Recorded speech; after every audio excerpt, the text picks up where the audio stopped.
নমস্কার, কেমন আছেন সবাই? সুতপার গৃহকোণে সকলকে স্বাগত। আমাদের সারাদিনের ব্যস্ততার মধ্যেও কাজের আনন্দ খুঁজে পাওয়া যায় তখন যখন সেগুলো খুব সুন্দর করে গুছানো থাকে।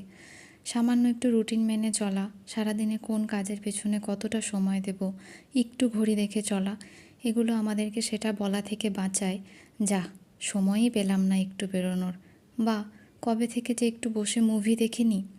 সময় বড় বালাই, আমরা তাকে দোষ দিই, অথচ সবার হাতে সেই 24 ঘন্টা।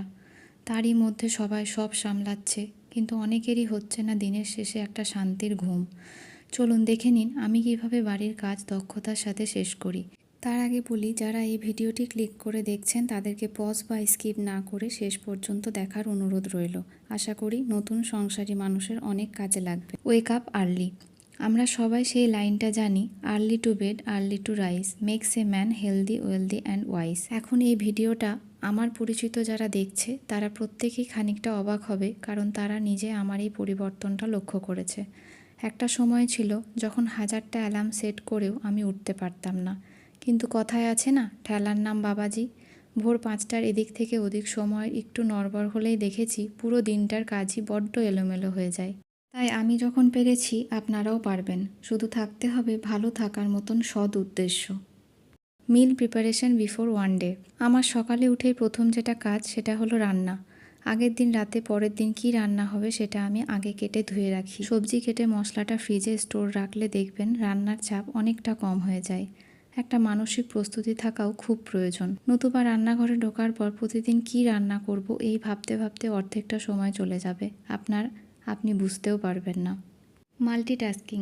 ভাতটা বসিয়ে সবজিতে জল দিয়ে বা মাছটা ভাজা হচ্ছে, ওই সময় আমরা কিন্তু টুক করে হাতে ফোনটা নিয়ে নোটিফিকেশান চেক করতে থাকি।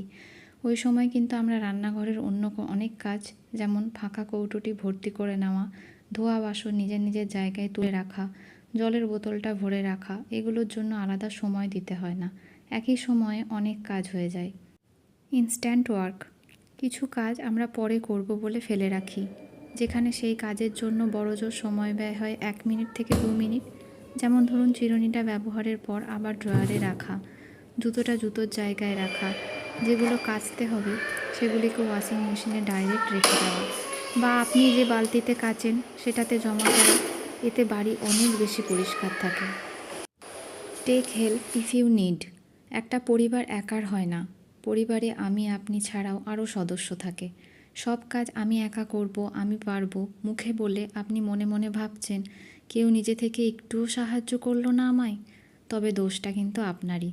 তাই সাহায্য চাইতে দ্বিধাবোধ না করে ভাগাভাগি করে কাজ করুন।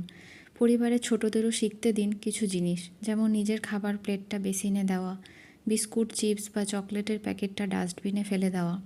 বিশ্বাস করুন, সেটাতেও সময় যায়। আমি সব পারবো এই অ্যাটিটিউড এ কেউ আপনাকে অ্যাওয়ার্ড দিতে আসবে না। তবে হ্যাঁ, একটা কথা মাথায় রাখবেন, ব্যক্তিভেদে মাথায় রাখতে হবে আদেশের সুর না প্রয়োগ করে অনুরোধের সুর প্রয়োগ করা।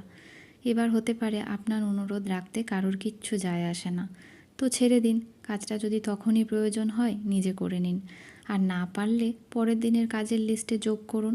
কারণ দেখুন, ঝগড়া তর্ক বিবাদ করে তো শান্তি বজায় থাকে না। Set your priority list. আমাদের সবার জীবনযাপনের ধরন আলাদা, তাই বাড়ির কাজ ও বাইরের কাজ দুটোকে সমানভাবে ব্যালেন্স করতে আমাদেরকে প্রায়োরিটি লিস্ট তৈরি করতে হবে অবশ্যই। একদিনে সব কাজ সম্ভব নয়, তাই একটা লিস্ট করা যে কোন দিনে কোনটা করবেন। আপনার বাড়িতে যদি আমার বাড়ির মতো ছোট বাচ্চা থাকে, তবে সেটা আমার মতে প্রায়োরিটি লিস্টের প্রথমে থাকা প্রয়োজন, তারপর বাকি সব। আর বাচ্চার সাথে সময় কাটালে মনও ভালো থাকে।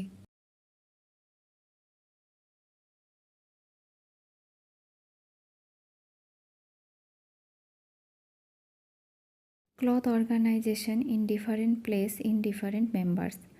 পরিবারের প্রতিটি সদস্যের আলাদা আলাদা পোশাক থাকে, সেগুলো যদি একই জায়গায় থাকে তবে সেটা এলোমেলো হয়ে যায় বারবার।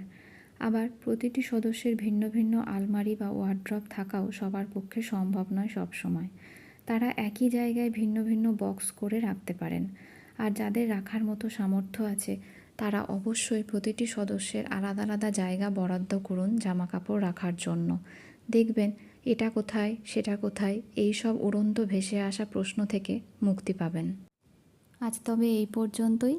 এই ছিল আমার আজকের কিছু টিপস। বাকি রইল আরও অনেক, যা জানতে হলে আমার সাথে জুড়ে থাকতে হবে এবং চ্যানেলটিকে সাবস্ক্রাইব করতে হবে। তবে যারা দীর্ঘদিনের সংসারী অভিজ্ঞ মানুষ, তারা আমাকে অবশ্যই কমেন্ট বক্সে জানাবেন আপনাদের গোপন সূত্রগুলোও। ভালো থাকবেন, ভালো রাখবেন। সকলকে অসংখ্য ধন্যবাদ।